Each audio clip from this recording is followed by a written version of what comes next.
খুলনা নগরীতে পড়ছে প্রচন্ড কুয়াশা, সাথে শীতের তীব্রতা। গত কয়েকদিন ধরেই চলছে শীতের তীব্রতা, তবে তার মাঝে আজকের দিনে কুয়াশার পরিমাণ অত্যন্ত বেশি।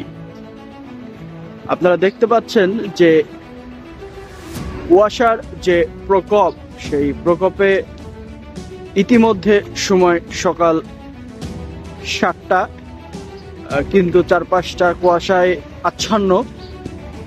যে পরিবহনগুলো এখন যাচ্ছে, প্রত্যেকটা পরিবহনই তাদের যে লাইট রয়েছে সেই ফ্ল্যাশ লাইটগুলি জ্বালিয়ে তারা চলাচল করছে।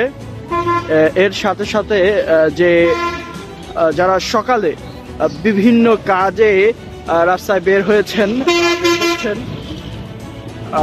তারা বেশ শীতের কাপড় এবং কানটুপি ইত্যাদি পরিধান করেই বের হচ্ছেন।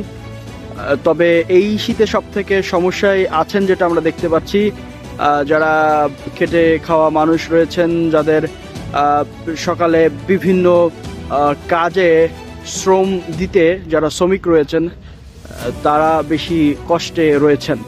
তো আমরা কথা বলেছি, আমরা জানতে পেরেছি যে আজকেই সব থেকে বেশি ঠান্ডা বা কুয়াশা খুলনায় অনুভূত হচ্ছে।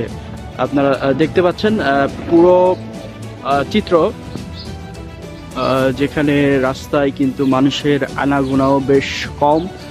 এক্ষেত্রে আমরা এর আগের দিনও যখন এই সময়টাই ছিলাম তখন কিন্তু রাস্তায় বেশ মানুষের আনাগোনা ছিল, কিন্তু শীতের এই তীব্রতার সাথে সাথে মানুষের যে জনজীবনের সাধারণ চলাচল এটা দারুণভাবে ব্যাহত হচ্ছে আমরা দেখতে পেরেছি।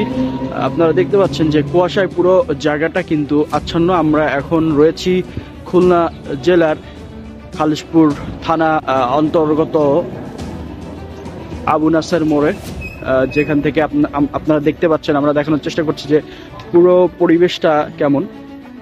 এখান থেকে এখন সকাল 7টা, আমরা এখানে 6টা থেকে অবস্থান করছি এবং বেলা আধা ঘন্টা 1 ঘন্টা আগেও পরিস্থিতি আরো বেশি খারাপ এখানে কিন্তু ছিল। আপনারা দেখছেন প্রহর টেলিভিশন।